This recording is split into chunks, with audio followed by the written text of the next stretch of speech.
I I'm very attached to the freedom in the mountain, so I don't want that we limit people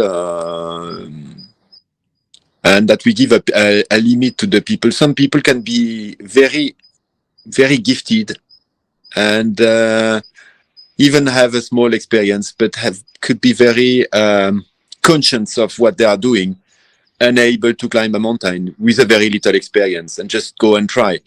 And I really love this, the way that some people do practice the mountain on an amateur way.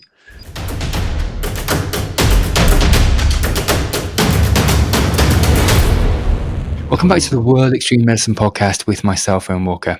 In this episode, we've titled it The Anatomy of the PGHM and the Future of Alpine HEMS Search and Rescue with Pierre Muller. So in the session, we're going to talk to Pierre about the cross-section of work that he sees on a daily basis within the French Alps. We're going to explore some of his work that he does for the National Gendarmerie, which is the specialized units known as the High Mountain Gendarmerie Platoons, or the PGHM. So the role of the gendarmerie is based on territorial brigades and requires Pierre and others to navigate some of the toughest alpine conditions in the world. So in the episode, we're going to discuss the cross-section of work. We're also going to look at some of Pierre's most technical and challenging rescues that he's had to conduct this past season. We're also going to examine some of the emergent risk around non-regulated ascents of Mont Blanc, which is Europe's highest mountain, and indeed whether there should be a standard and or permit-based system to regulate the ascent. And finally, we're going to look at some of the new frontiers for the PGHM and where they're hoping to push the service. Welcome to the podcast, Pierre. Thank you. Thank you very much. Good evening. Pierre, I think we could just start with actually and look at a couple of things, really. So what we wanted to do is just look at a cross-section, but also I think a good place to start is actually look at something which has just happened just recently. So as of Sunday, 11:30 in the morning, there was a significant, if not probably the most significant in the last few years, avalanche in Chamonix, which has caused 6 fatalities, indeed multiple injuries. Could you maybe just speak to that as an emergent, or indeed as a very real present threat which has just occurred? Yeah, well, the avalanche happened in the Mont Blanc area, Mont Blanc range, but not in Chamonix, in Les Contamines Montjoie, which is just nearby, in the north face of Les Dômes de Miage, on a glacier called the L'Armancette. It's a classical descent that we do in the spring from the top of Dôme de Miage at 3,600 down to Les Contamines. And the conditions were absolutely perfect to ski that face that day, as the avalanche risk estimation level was 2/5. And the weather was beautiful in the north face at 3,500. At 11 in the morning, it was still a negative temperature. So still pretty cold, like -4, -5. So really safe, I would say, conditions, but a very busy day, like Eastern holidays, Sunday. Weather forecast was just splendid. So the hut was busy. 80 guests were sleeping there. Everybody was looking forward to spend a beautiful day out in the mountains. The north face of Dôme de Miage was skied the day before, and all the feedback were giving green lights. So they went there with guides, some others without guides, but everybody is supposed to be a good skier going there, and everybody had the level to ski that face that day.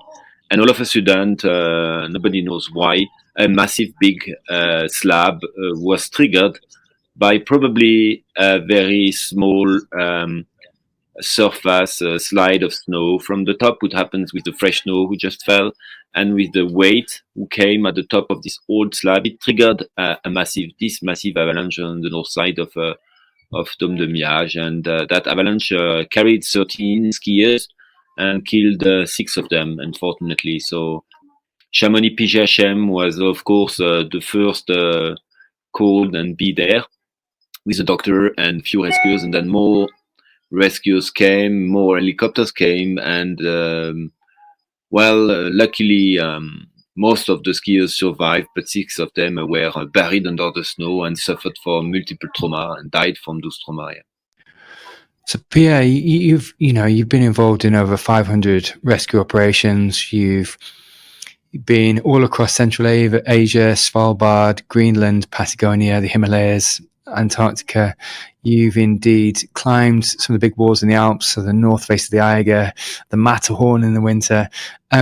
Could you maybe speak to the cross section of work, or indeed the amount of work that you're seeing at the moment this last season? Because last time I spoke to you, you were saying that there's been this incremental rise in work, and it's actually become not untenable, but very much there has been this post-COVID boom of just people wanting to get out on the mountain, and it's just the exponential work for yourself and PGHM has also been there. Could you maybe speak to what you have seen this season? Yeah, we've seen a lot of ski touring incident, a lot of people going in the mountains, and a few crevasse fall as well, because the glaciers were really dry with very weak snow bridges, and we saw, and I did a few rescue in crevasse. That's for sure the main issue we had that winter. In Chamonix, we didn't have many avalanches, but except last Sunday. But a lot of crevasse and a lot of rescue in the mountains with people calling for help with no issue, but a little bit not as well prepared as they should be. Like some people miss a rope and can't upside down because they only have one rope. Like lose an ice axe in a gully, and we can see a very much higher. A significant higher amount of people ski touring. That's for sure one of the consequences of COVID. So, with the incremental rising work, Pierre, have you matched it with the incremental rise in resources? Have you deployed more flight paramedics, more flight physicians, and indeed more helicopters, or has the level of resourcing stayed the same? No, in Chamonix, I think we were really gifted already. We have always 2 helicopters there, one for the department, one for the Mont Blanc range, and we always, most of the days, we have 2 doctors there. But every single day of the year, we have a doctor on call there, ready to fly, and this hasn't changed because we do not have the resources to increase that so much, and PGHM the same. We have over 30 rescuers in Chamonix, and every day 4 can go up to 10 ready to go. And this was hasn't been increased, but I think Chamonix was already quite gifted in that term. Pierre, could you speak to the dynamic nature of the environment? So, for anyone who hasn't been to Chamonix or indeed that region of the Alps, there's been a number of threats which have sort of marinated to the surface over the past few months. There was an English climber killed a couple of weeks ago from rockfall, I believe, in the region. There was the avalanche just this last Sunday, which killed and claimed 6 lives. Could you maybe speak to how dynamic the environment is and how changeable, and indeed how many types of risks that the environment poses? Well, if we're talking about global warming and the melt and the retreat of the glacier, this is absolutely significant. I've been taking 8 days ago on the glacier of Mer de Glace some engineer of Total Energy, who is the big French oil company, to sensibilize some engineers who are in charge of depollution of the different sites. And as the glacier at the bottom of the cable car in Montanvert has lost during the last 30 years an average of 4 meters per year. Last summer, it has lost in 2.5 months 16 meters in 2.5 months. So that tells the mountain at the moment is changing and how fast this goes. We're not talking about decades anymore. We're talking about months. So this has a huge impact on the terrain and on the access of some of the mountains, as the moraine now are very young, very unstable, full of sand. Like very young moraine are super unstable. So after rain, by people walking through, you can hit rocks.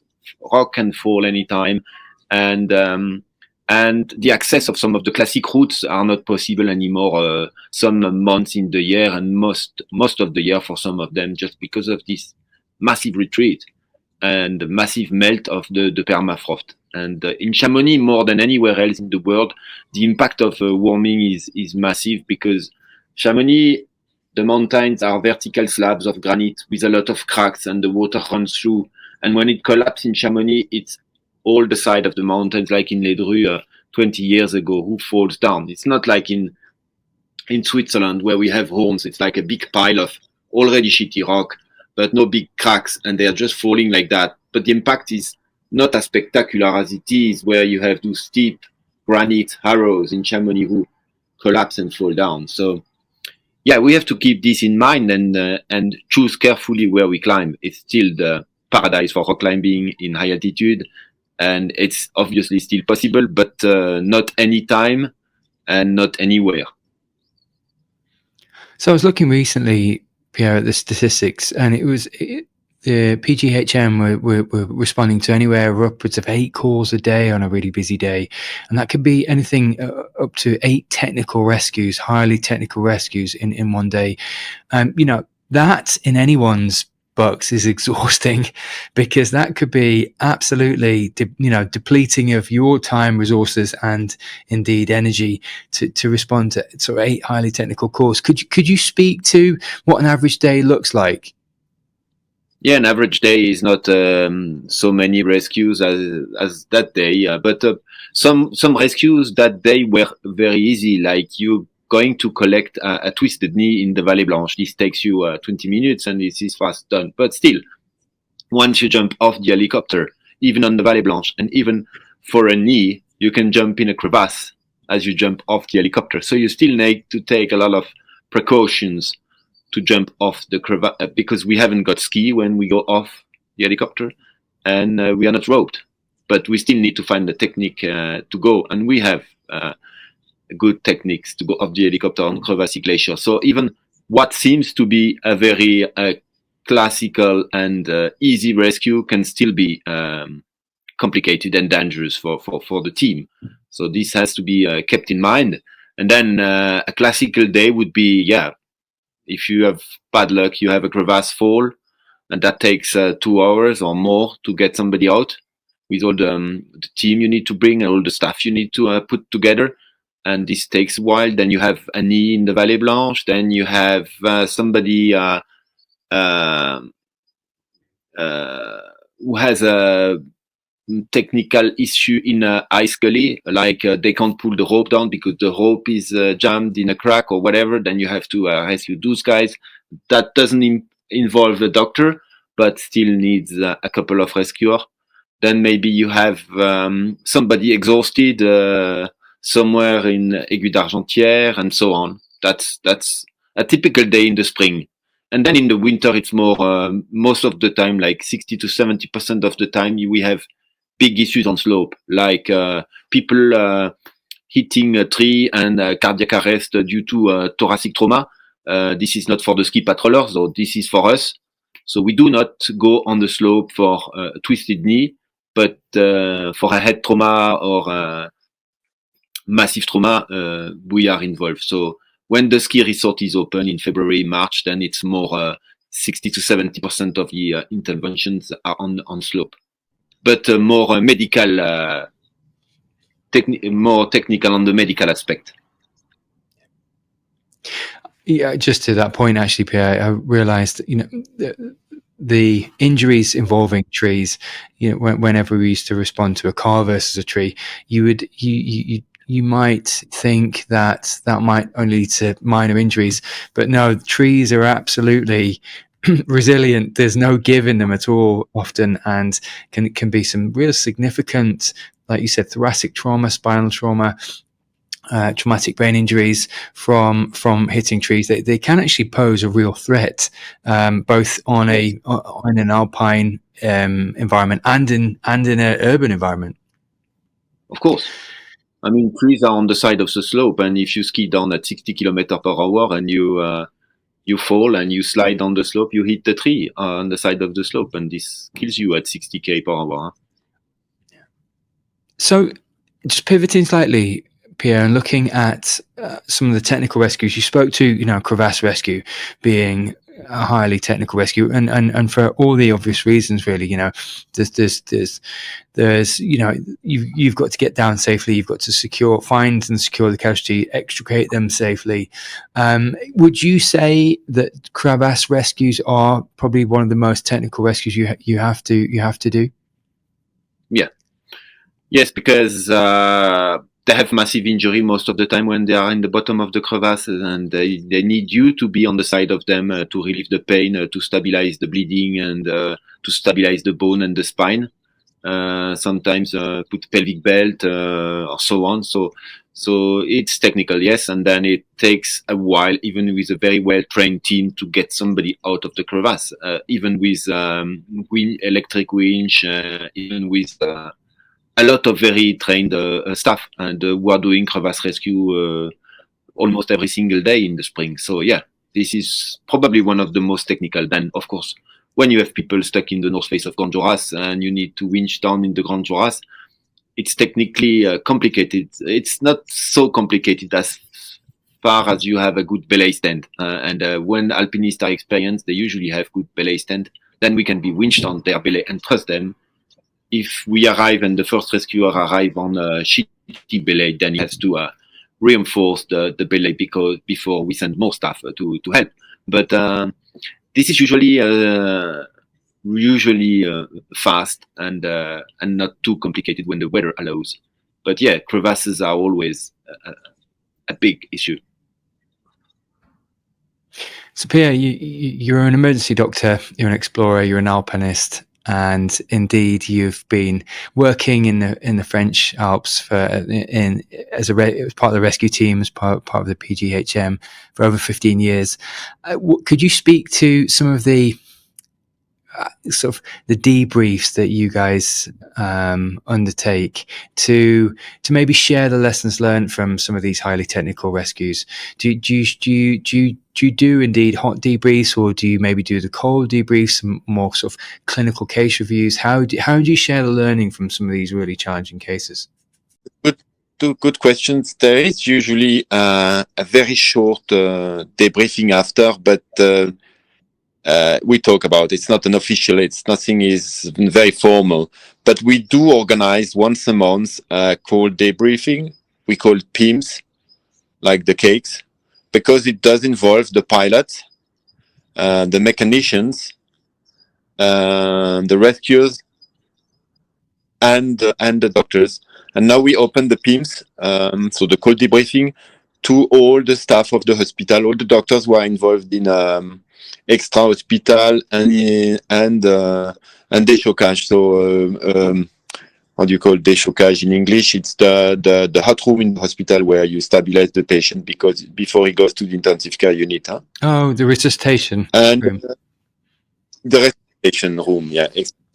So we do organize this cold debriefing once a month, PIMS, and it's we usually have a theme. So we take one critical case that is very interesting, and we do a bibliography about all the medical aspect, and we want to have the feedback of everybody who was involved, from the pilot to the doctor.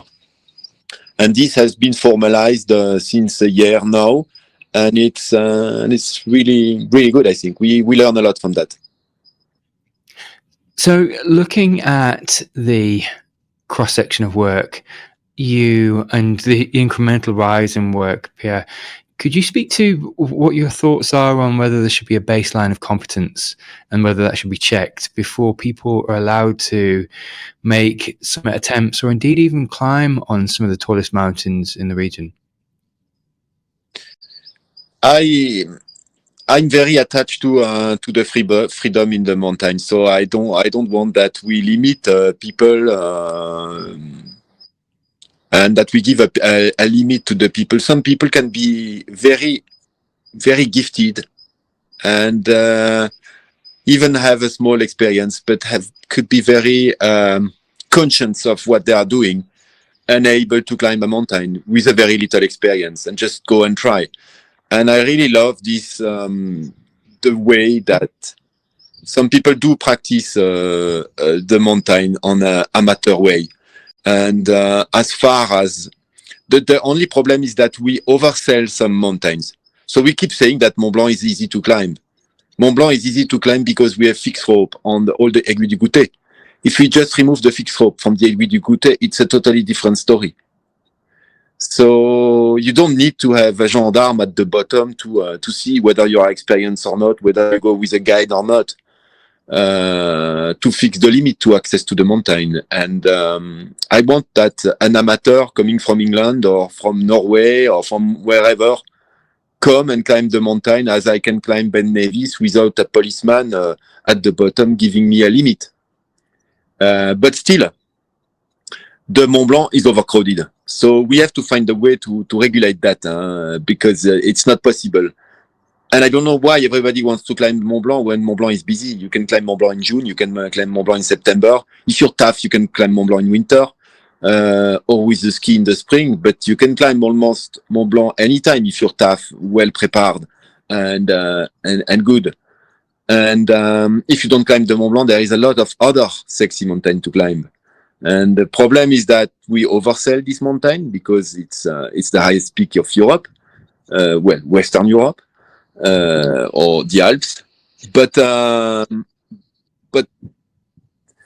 this is this is my opinion. I know the mayor of Saint-Gervais doesn't have the same opinion, but I don't think it's a good direction to take to limit mountains to only professionals. So looking at sort of new frontiers for PGHM, Pierre, could you maybe speak to what you're looking at the moment in regards to sort of pushing the service forward? Is there any interventions, indeed skills, or concepts that you're looking into as next steps for the service? Well, there was a few new input now in PGHM. We have a very big concern since this year about psychotrauma of the team, because some of the members of the rescue team were very affected by some very dramatic rescue, and we've seen some gendarmes leaving the gendarmerie, being totally depressed, divorcing, or and so we have to be more focused on looking on after our team on the psychological aspect. This is quite new now, and we are trying to organize something more regular where we can actually reassess and make sure we have a follow-up with some of the gendarmes who has been severely psychologically injured by some rescues. So this is quite new now, and this is a big concern at the moment. Then we have used since 2 years to rescue people in high altitude. We have used the oxygen like a way to go faster in the mountains to rescue people when the helicopter can't fly. This is quite new now, but we have seen already some beautiful effect on rescuing people stuck, especially on the Mont Blanc, on the Italian side, on the Brinva, on the Col de la Brinva, on the French side. And so this is also quite new. We have a new helicopter now, a new Eurocopter, a little bit more powerful. So it will probably change the way we work now. And we will probably do less advanced base camp. So like dropping part of the team at the bottom of the steep pillar in high altitude in order to winch somebody in with more power in the engine. We don't need to do that anymore because we have a few more horsepower on the new machine, and the pilots already have this new machine very well in the hand. And I think this new Eurocopter, it's the European Consortium, Airbus helicopter. So they are made next to Marseille, but it's a consortium. The engines come from Germany, the electronics, and from different places of Europe. And this new machine is doing an awesome job now, and very powerful to get the team fast and high and safely higher. I think it's is it the H135 Airbus? Is it the new H135? Is that the one you guys will be using? Yeah, that's the one. Yeah. 348 nautical miles, I think. So it's got this fantastic radius of reach across and like you said, more torque, more power, faster as well. So it's a really versatile airframe, actually. So that sounds fantastic and perfect for changeable conditions. Yeah. Also very helpful assistance to land when you have very poor visibility, especially when you blow the snow. So very useful to land the helicopter when you can't see the floor anymore because the snow is blown away everywhere. So yeah, definitely. So Pierre, as we're just coming to land on the conversation, I just thought we'd just spend a couple of minutes just looking at the new Wem course that you are indeed going to be teaching on and indeed instructing on in Chamonix itself. So I believe the course will be run on the 25th of September till the 29th of September. And just looking at the diverse content, so you've got crevasse rescue in there, there's cold injury in there, there's navigation, there's haze, there's HAPE, there's alpine trauma simulations, there's risk assessments, there's avalanche rescue, there's case studies, there's technical equipment and familiarization with equipment. Could you maybe speak to, because I believe it's the first iteration of the course, could you maybe speak to what your input will be on the course? So yes, the idea is to take student or whoever will come and join in the mountains, sleeping, probably spending a couple of nights on the glacier in a tent to actually really be in the terrain and to have very practical situation to face. When we're talking about altitude, we have to feel the altitude. When we're talking about cold, we have to feel a little bit the cold. And when we talk about navigation on glaciers, we have to be on a glacier and establish safely a camp on a glacier is something that I want the student to go through and to have really practical and theoretical course, as we will give some lessons before in Chamonix, Auberge de Jeunesse in the evening, after going out in the mountains, and then do the practice on the glacier. So yeah, we open this course to anybody who is interested in helping and rescuing in the mountains, in the cold, in high altitude, and with fit enough to carry a backpack up on the glacier. But nobody needs to have very specific skills. You don't need to be a skier. You don't need to be a strong climber. Just fit enough to walk with 8 to 9 kilo backpack and tough enough to spend the night in a tent on a warm sleeping bag. And yeah, I'm really looking forward for that course. And I'm gonna do this course with Salomon, who's also a high mountain guide. He lives in Switzerland and he's British, and he's also a paramedic. So we do a lot of course together as we train the British mountain guides together for rescue and mountain rescue. So we've been working a lot together already, and we both of us love teaching and Sam Owen is a great has a lot of skills to teach and to share experience. Yeah, that's fantastic, and we'll put the links to the course in the show notes so people can check that out. But listen, thank you so much for the past 45 minutes, Pierre. It's been fantastic. It always is fantastic talking to you, because not only your insights, but just your experience across the broad range of the environment, and indeed your wealth of experience over years. So, thank you for that, Pierre. Thank you very much, Aaron, and hopefully we see you sometimes in real. Definitely. Thanks for listening to the episode. Please feel free to rate, review, and subscribe on whichever platform you're listening to.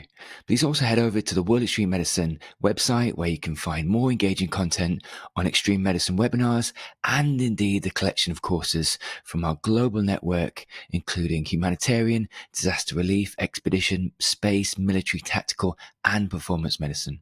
Thanks again.